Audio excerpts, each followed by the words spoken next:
Samuel Sharp, also known as Daddy Sharp, was an enslaved Jamaican Baptist deacon and leader who became a key figure in the fight against slavery. Born in 1801, Sharp was deeply religious and well-educated, often reading the Bible and discussing freedom with fellow enslaved people. He is best known for leading the 1831 Christmas Rebellion, also called the Baptist War, a peaceful protest intended to secure wages and better working conditions for enslaved Jamaicans. This uprising, which eventually turned violent, became one of the largest slave rebellions in the British West Indies.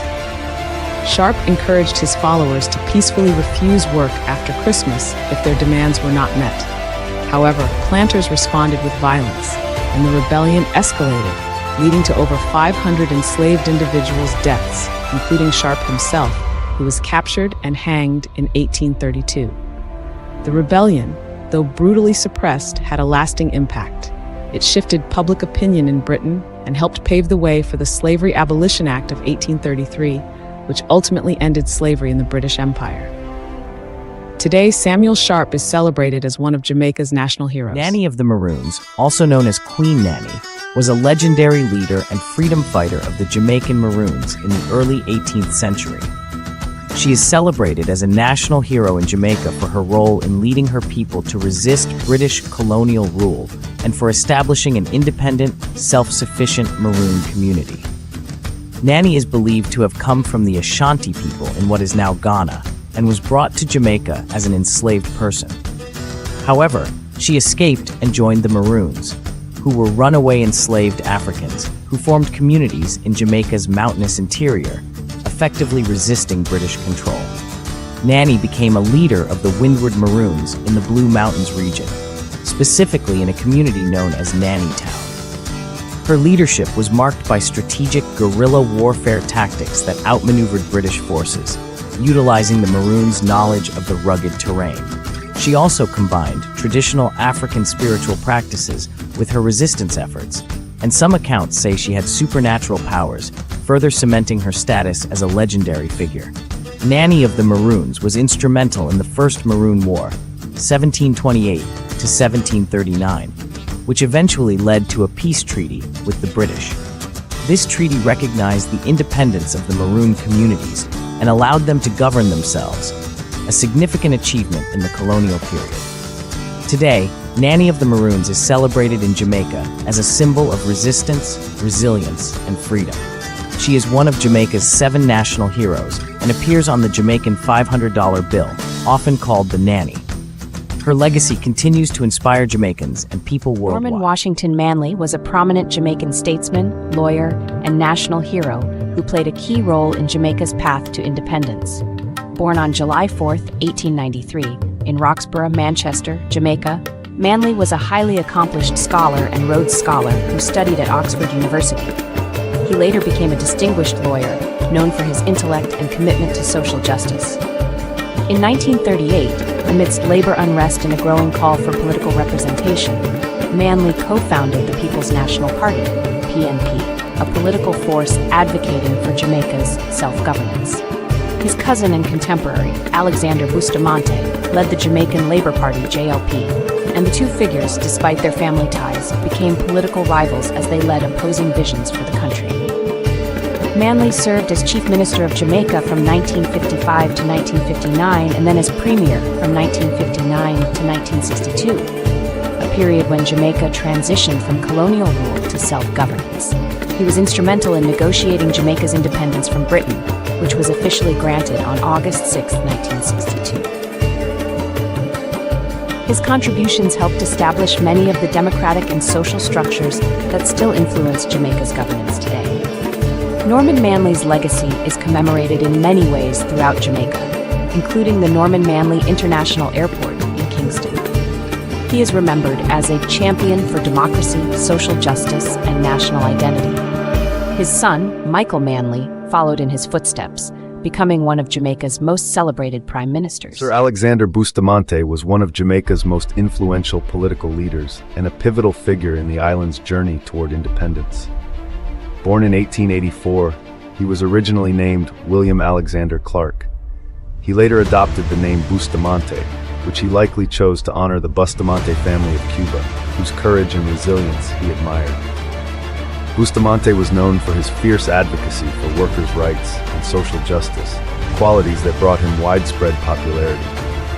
In 1938, amid rising labor unrest and economic challenges, Bustamante founded the Bustamante Industrial Trade Union, ITU, focusing on improving the rights and conditions for Jamaican workers. His work brought him into political prominence and positioned him as a defender of the working class. Alongside his cousin and fellow nationalist Norman Manley, he played a crucial role in Jamaica's push for self-governance. Bustamante went on to found the Jamaica Labour Party, JLP, in 1943, becoming Jamaica's first prime minister in 1962 when the island gained independence. He was knighted by Queen Elizabeth II in 1955, receiving the title of Sir Alexander Bustamante. His legacy includes a commitment to economic and social reforms and a deep connection with the Jamaican people. He is remembered as one of Jamaica's 7 national heroes, with monuments and honors dedicated to him across the country. George William Gordon, 1820 to 1865, was a prominent Jamaican politician, businessman, and social reformer. Born to a Scottish planter and an enslaved black woman, Gordon's life was marked by a commitment to advocating for the rights of Jamaica's impoverished black population during the 19th century. He was one of the few black members of the Jamaican House of Assembly at the time, and used his position to challenge the colonial authorities and speak out against injustices faced by the peasantry, who were often exploited under harsh conditions. In 1865, Gordon was wrongfully accused of inciting the Morant Bay Rebellion, a protest by landless and impoverished Jamaicans led by Paul Bogle against the oppressive conditions and lack of representation. Governor Edward Eyre declared martial law and arrested Gordon without a fair trial. He was subsequently sentenced to death and hanged, despite weak evidence of his involvement in the rebellion. This act spurred outrage in Britain and highlighted the excesses of colonial rule in the Caribbean. Today, George William Gordon is remembered as a Jamaican national hero. His legacy reflects the fight for justice, the pursuit of equality, and a commitment to representing the underrepresented. Paul Bogle was a Jamaican Baptist deacon and activist, widely regarded as a national hero for his role in the Morant Bay Rebellion of 1865. Born in or around 1822, Bogle was a farmer and a leader in the Baptist Church in Stony Gut, St. Thomas Parish. He became a key figure in advocating for the rights of black Jamaicans during a time of severe poverty, inequality, and political disenfranchisement for formerly enslaved people, who faced racial discrimination and limited access to land and economic opportunities. The Morant Bay Rebellion was sparked by a series of injustices, including unfair trials and harsh punishments for minor offenses, which culminated in Bogle and others marching to the courthouse in Morant Bay to protest these injustices. The protest turned violent, resulting in clashes with colonial authorities. In response, the governor of Jamaica, Edward John Eyre, ordered severe reprisals, leading to the execution of hundreds of black Jamaicans and the arrest of many others. Bogle was eventually captured, tried, and executed by hanging. Despite the brutal crackdown, Bogle's actions brought international attention to the plight of Jamaica's poor and helped inspire later movements for social justice and independence in Jamaica.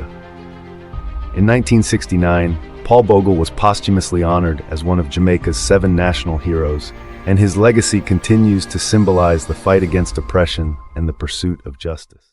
Marcus Mosiah Garvey, 1887 to 1940, was a Jamaican political leader, publisher, journalist, and activist who became a major figure in the global black nationalist and Pan-African movements. His vision centered on promoting pride, self-reliance, and economic independence among African-descended people worldwide. Garvey founded the Universal Negro Improvement Association and African Communities League, UNIACL, which advocated for unity and empowerment within black communities. Garvey's most ambitious project was the Black Star Line, a shipping company intended to facilitate trade between Africa and the African diaspora. Although it faced financial difficulties and ultimately failed, it became an enduring symbol of black pride and aspirations for economic independence. His Back to Africa movement encouraged people of African descent to reconnect with their heritage and consider resettling in Africa to build prosperous, self-reliant communities. Despite facing legal challenges and imprisonment in the US and eventual deportation, Garvey's legacy remains influential. His ideas influenced later civil rights movements and leaders like Malcolm X and Martin Luther King Jr. In Jamaica, he is celebrated as a national hero, symbolizing resilience and empowerment for people of African heritage worldwide.